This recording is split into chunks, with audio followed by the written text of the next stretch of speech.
Greetings.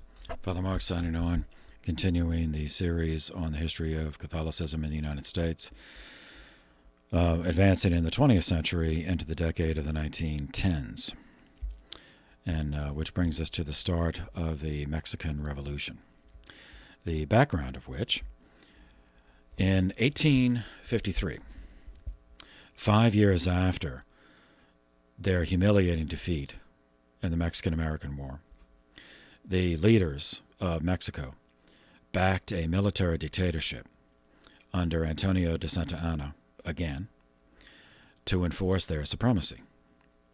The brutality of this regime, which was just the brutality of the regime provoked a revolt from the opposite. That's the pendulum. So you have the extreme right wing is military, and then so the extreme left wing is going to be the center where opposition forms to that.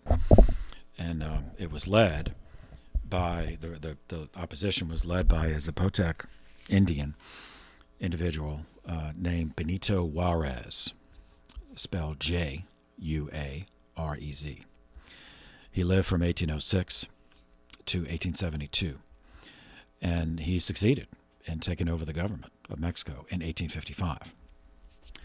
The following year, 1856, he led the government in passing a land reform law that nationalized it nationalized the big estates, the big hacienda estates, which were the plantations of Mexico, which included some of those, not all, but the church did own some of those haciendas, and so this included nationalizing church property, and this precipitated, by attacking both the landed aristocracy as well as the church, this precipitated a 5-year civil war beginning in 1856.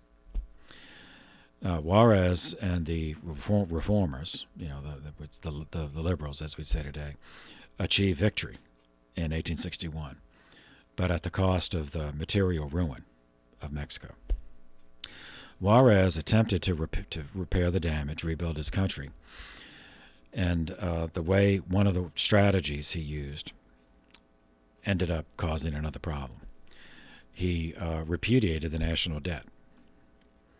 So, this is an indigenous, he's normally not thought of as a nationalist, because nationalists are associated usually with the military, with the right wing.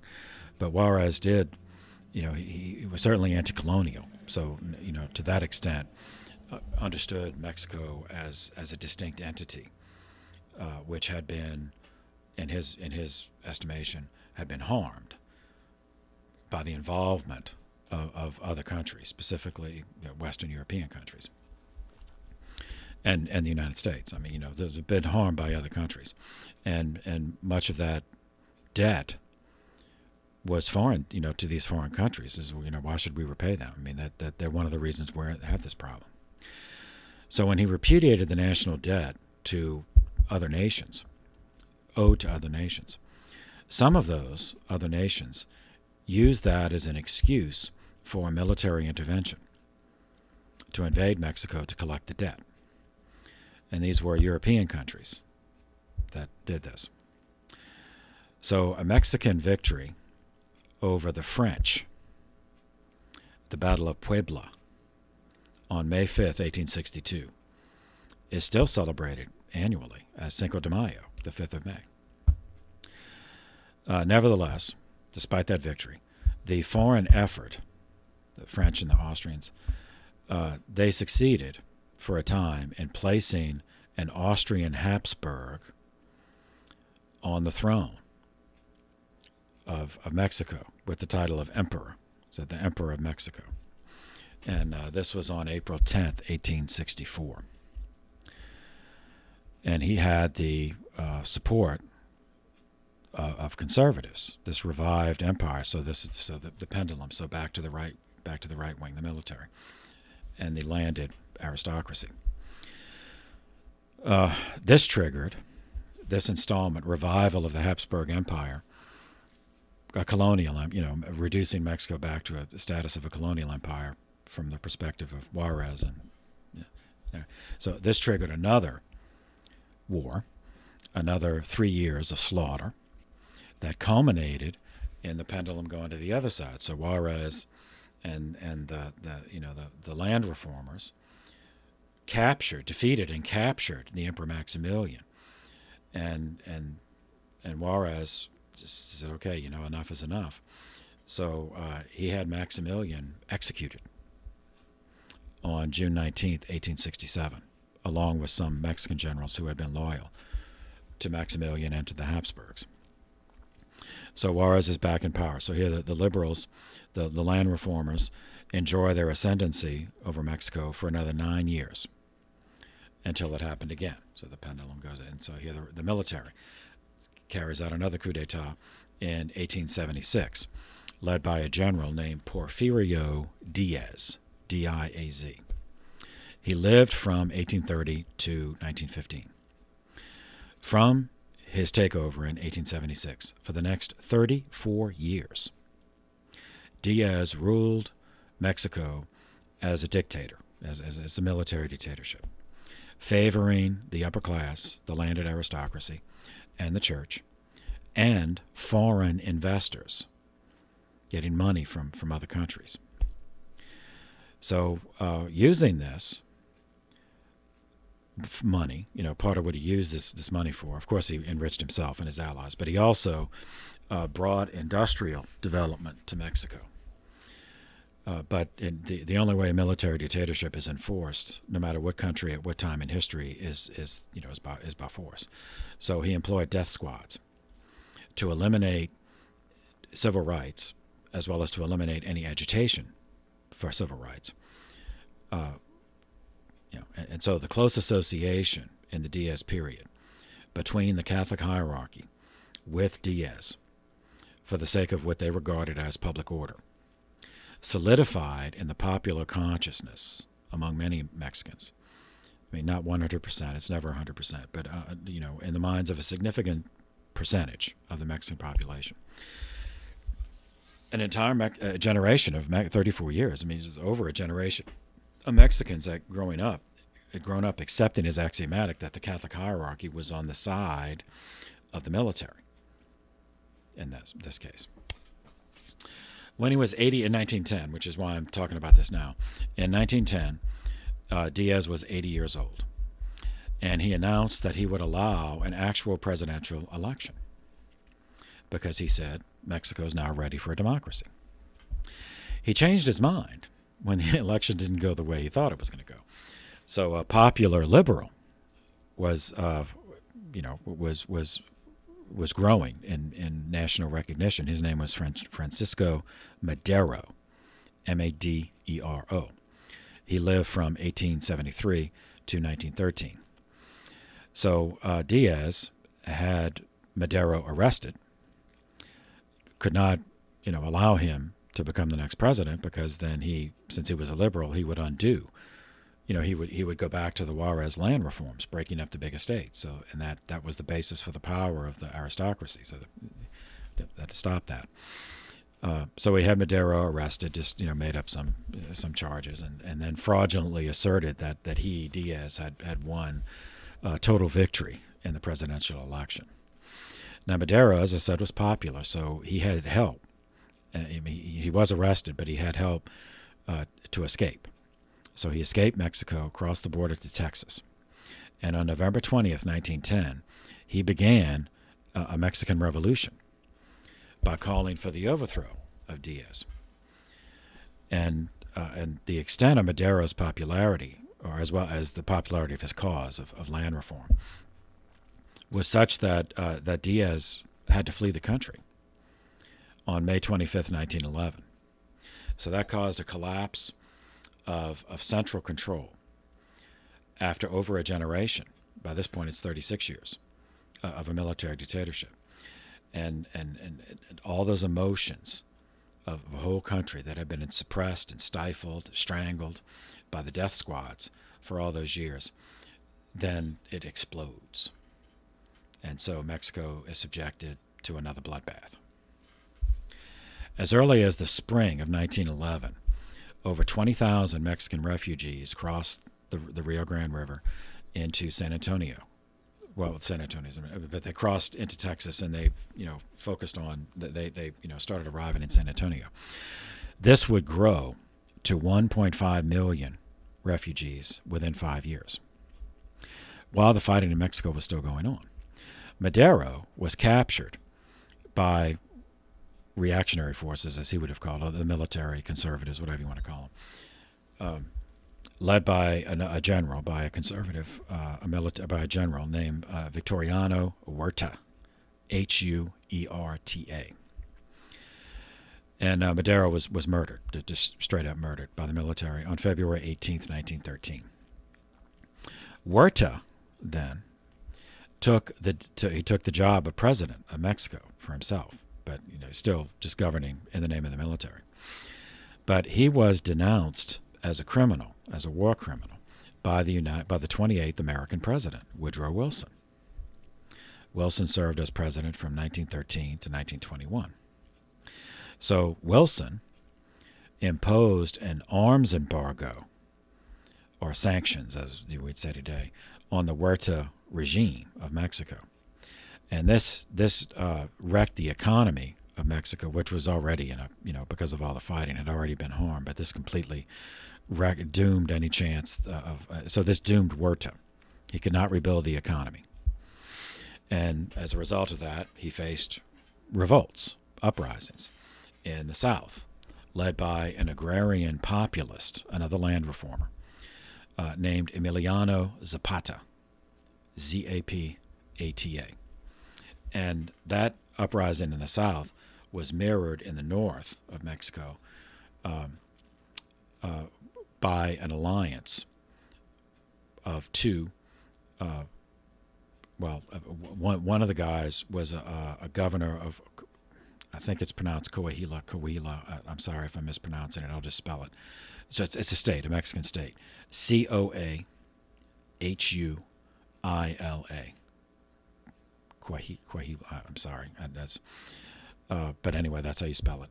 And the other was the provisional governor of Chihuahua, which is another Mexican state. And this name is, of all these guys, this is the name you probably heard. Pancho Villa. Francisco Pancho Villa. Villa. So there's these another three uprisings in Mexico to enforce the sanctions, or the Wilson president, the U.S. President Wilson sent an American naval squadron to patrol, or to blockade, essentially blockade the Mexican port of Veracruz, which is on the eastern coast, on the Gulf of Mexico side. When a German ship carrying weapons, manufactured by the Remington Company, which is in the United States, attempted to land at Veracruz, the American forces used that as an excuse to invade the port of Veracruz. And they secured it. They captured it by force on April 21st, 1914, at the cost of 422 Mexicans killed and 92 Americans killed.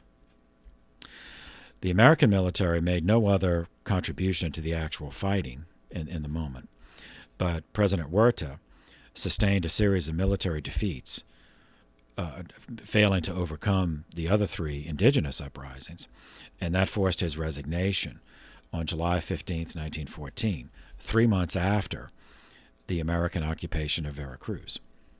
President Huerta was allowed to go into exile by the victor in that stage of the Civil War, who was one of the three that we've already met, Venustiano Carranza, who was the governor of Coahuila.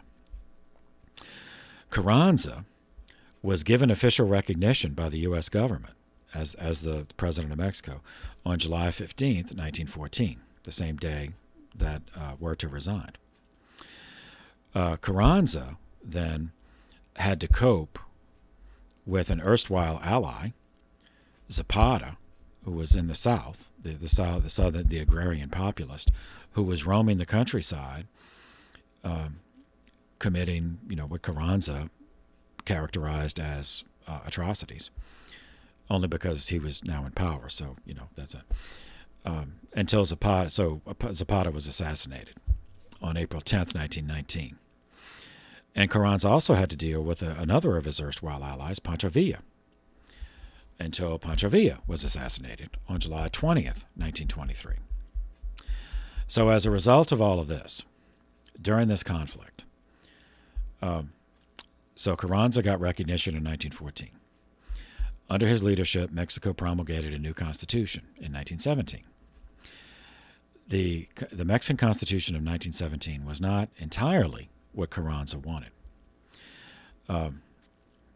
But he needed the support of as many segments of the population as possible, including many secularist liberals, some of whom were atheist and, anti-Catholic, who were far more anti-religious than Carranza himself. But he needed as much support as he could, as long as Zapata and Pancho Villa were leading, two simultaneous but separate and distinct uprisings against him. So when the Constitution was finalized on February 5th, 1917, it included two infamous sections, which are of relevance to Catholic history, to the Catholic Church in Mexico, which is going to provoke the Catholic Church in the United States to pressure the government of the United States to continue to involve itself in Mexican affairs. So these two sections were Articles 3 and Article 130 of the 1917 Constitution, both of which together deprived the Roman Catholic clergy in Mexico of basic civil rights.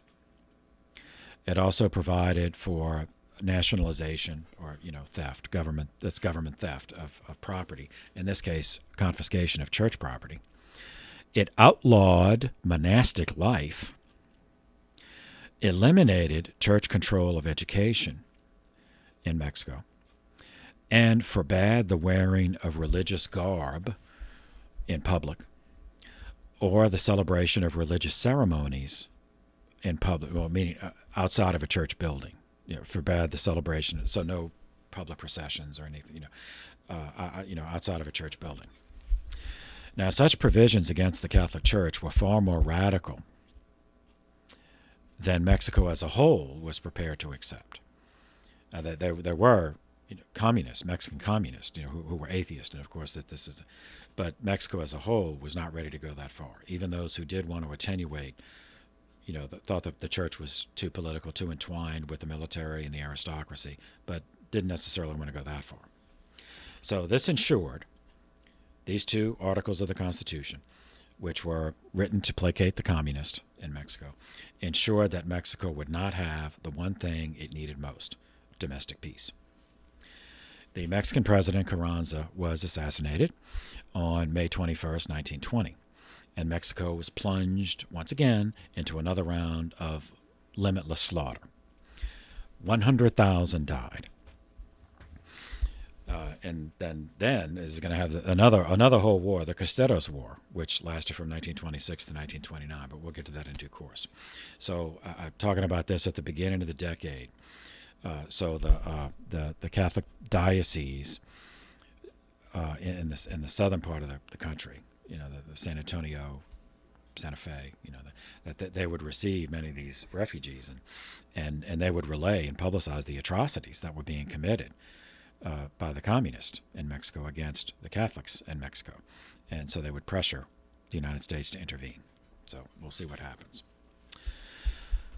Same year, on the terms of the papal, now this applied to the whole world, but same year, 1910, August 8th, Pope Pius X promulgated a papal decree on the age of reception of communion. So he stipulated in this document that all children who have attained the use of reason were eligible to receive communion. Now, so what's the age of reason? Well, there are individual variations, but just picked canonically, the church has decreed that the age of reason is 7 years old. So at the age of 7, a baptized person is eligible to receive communion. Now there were objections, as we talked about with the previous document in 2 videos ago. There were some, even among Catholics, who objected. Children 7 years old is too young. They won't understand that the miraculous character of the Eucharist. They wouldn't know how to respect it. They would lack the capacity for the spiritual preparation necessary.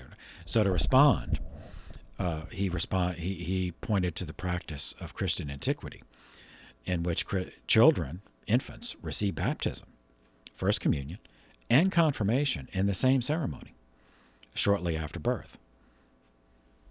This reflected, having all them together, those three sacraments together at birth, reflected an understanding of the sacraments as being conduits of grace, rather than as rites of passage. So that divergence in theology, sacramental theology, is still with us. The disagreements over it are still with us. There's still those who, want to see them as rites of passage, want to delay it till as long as possible, whereas those who see them just purely as miracles, as conduits of grace, want to do it as early as possible. So yet another thing for us to fight about. The decree closed by prohibiting any further controversy on the subject. So as we've seen, the 20th century keeps putting out these things and people object. So this time he includes in the text of the document, shut up. Don't talk about it anymore. I don't want to hear it. Children receive communion at the age of 7, period. As a result, First Communion at the age of reason has become the norm in the whole church, not just the United States, except in lands in the world, or even extremely remote places of the United States where it's just not physically possible because they just don't have enough priests. They don't have Mass on a regular basis. But as far as the norm that the church envisions from this point on, 1910 on, is receive communion at age 7. However, parallel arguments continued from that point until today, still going on, regarding the proper age of confirmation because of similar divergence of theology over the nature of the sacrament. So those who have the more transcendent view that confirmation is a conduit of grace would do it as young as possible, whereas those who have the rite of passage theology want to do it as late as possible. And that's still with us. And that's all I'm going to say about that because I'll get myself in trouble if I go into any more detail. Same year, 1910, September 1st, Pope Pius X mandated that an oath be taken by all men as prerequisite for entering major orders. So under the procedures of the day, there were 4 minor orders and 4 major orders. The first major order was subdeacon, then deacon, priest, and bishop. But subdeacon, the first major order, that's when the seminarian, would make the commitment to celibacy. That was already the case. So he added a requirement that before being ordained, or in the as part of the ordination ceremony, that the seminarian would take the oath against modernism, and in its Latin, it's just called by the antistitium, which means to stand against. ANTISTITUM.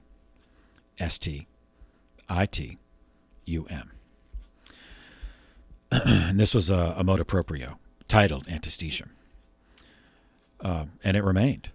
The oath against modernism remained until after Vatican II, when Pope Paul VI rescinded it. At the time that he eliminated he instead of 4 minor orders and 4 major orders, he reduced that, and we'll cover it later in this playlist.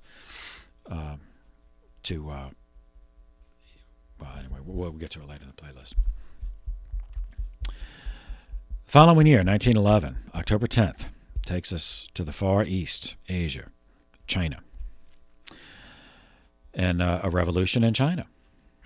All right, so the China at the time was not controlled by the Chinese ethnically, but not by the Han Chinese.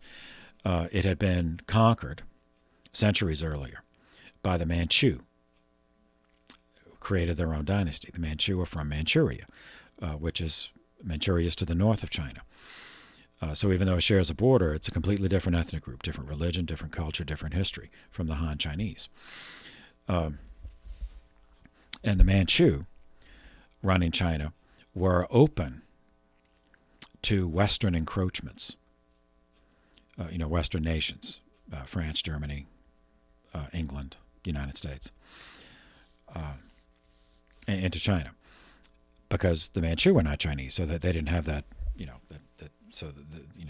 it didn't bother them having other non-Chinese come into China. Periodic uprisings of the Han Chinese against the Manchu, which nationalist to the extent that they wanted China for the Chinese. Periodic uprisings occurred; they were suppressed, until the one which proved to be the beginning of the end for the Manchu was an army mutiny that erupted on October 10th, 1911. The marshal sent to suppress it was a guy named Yuan Shikai, and he joined the uprising of the military who were nationalists, and China for the Chinese. So the Manchu emperor at the time was a child. He was a child emperor, and once the army turned again, then that's it. I mean,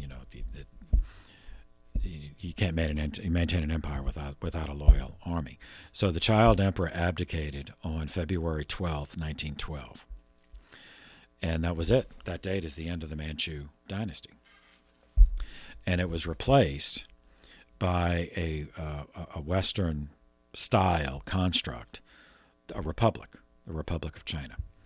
It was parliamentary in structure and established with Marshal Yuan Shikai serving as the first president of the Republic from 1912 to 1916.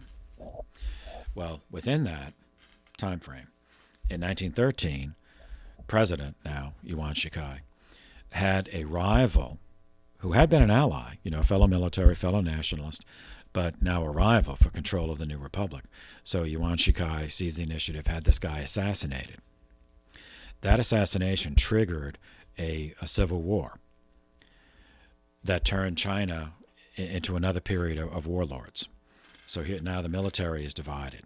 So they were united to get rid of the Manchu, but now, okay, which one of us is going to roll? So it's very much like the ancient Roman, what happened there. Well, why shouldn't I be emperor? So regional Chinese generals fragmented the nation, and central government disappeared. I mean, there still was a government calling itself the government, but it could not exercise actual government. One of the warlords in this period was leading what he called the National People's Party, anglicized from the Chinese as the Kuomintang. His name was Sun Yat-sen, and again, I apologize if I'm mispronouncing it. He lived from 1866 to 1925. His senior military advisor was another general, Chiang Kai-shek, who's the one you might have heard of. He lived from 1887 to 1975. Together, Sun Yat-sen, and then when he died, Chiang Kai-shek took over leadership of the Kuomintang, the National People's Party. They led the nationalist pro-Western. I know it's contradictory, but so they were nationalist in the sense they wanted China governed by the Chinese, but they believed that it was best for China if a Chinese government would be open to the West, to have access to the technology. And so this developed, for decades, this unfolded. The nationalist, Sun Yat-sen and Chiang Kai-shek, would take over China again in 1928.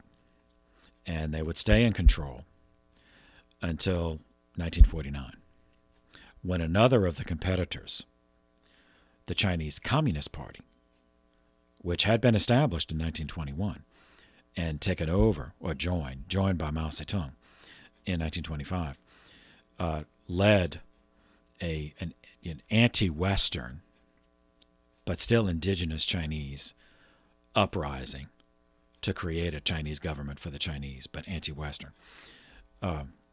and communist in structure in 1949. And they remain. The lineal descendant of that remains in control of China to this day. So we'll periodically visit some of these things along the way, but nothing just happened. So Mao Zedong taking over China did not just happen. There are many things that occurred, not just this. This Japanese invasion, then the Second World War, and so there's a lot of things happened, but that would not have been possible without what occurred in 1911, the uprising against the Manchu and the Last Emperor. There's even a movie called The Last Emperor. I think it won a bunch of awards. So it all started in 1911. Same year, 1911, in December, a Norwegian explorer named Roald Amundsen reached the South Pole in Antarctica with 4 men, 52 dogs, and 4 sledges of supplies. Same year, 1911, June 29th, the Catholic Foreign Mission Society of America was established. It's better known by the place where it was established, its home base, Maryknoll, New York. So yes, that's the official name of the Maryknoll. The Maryknolls were the first American religious congregation founded exclusively for foreign missions. This was only 3 years after the United States was removed from missionary status by Pope Pius X. 2 American priests, one named James Anthony Walsh, the other named Thomas Frederick Price, conceived the idea, so these guys were already priests, but they conceived the idea of a congregation in the United States who would recruit other American priests for the specific purpose of spreading the gospel in foreign lands. This initiative was supported by the ranking prelate of the country, Cardinal Gibbons. We've talked about him previously. He was the Archbishop of Baltimore. It was also supported by the apostolic delegate, the representative of the Holy See in the United States, who at this point was Diomede Falconio. So after presenting the idea to the American archbishops, a majority of whom, not all, not 100%, but over half, agreed. And so they forwarded that to the Holy Father, so that Maryknoll was founded and still exists. So seminarians, Father Kelly, who's on our faculty, he's a Maryknoll priest. Same year, 1911, the state of Wisconsin became the first of the states to create an income tax. So this was a central element of the progressive movement, which we talked about earlier in the 19th century section of the playlist, which would be to raise revenue to fund government management to improve society. An income tax, according to the progressive movement, was considered progressive because it could be indexed in order to tax a larger percentage of the income of people who had a larger income. So a tax of $1,000 on a person who makes $3,000 a year is crippling. But a tax of $1,000 on a person who makes $1 million a year is nothing. So the progressive idea, well, the person who makes $1 million a year, then tax that person $500,000. So this is a step toward the national income tax, which is was at the time unconstitutional. So that, as we'll see, they had to change the Constitution in order to do it. But nothing just happened. So the precedent was set here, 1911. Okay. All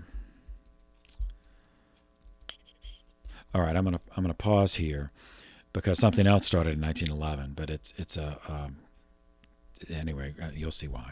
So I'll pause here and I'll pick up next time with ethnic hatred intruding itself into the church. And remember, seminarians, I'm telling you, ethnic hatred only and always serves Satan. It's just another principle of division. All right, so we'll get to that next time. So for now, thank you for your attention. This session is adjourned.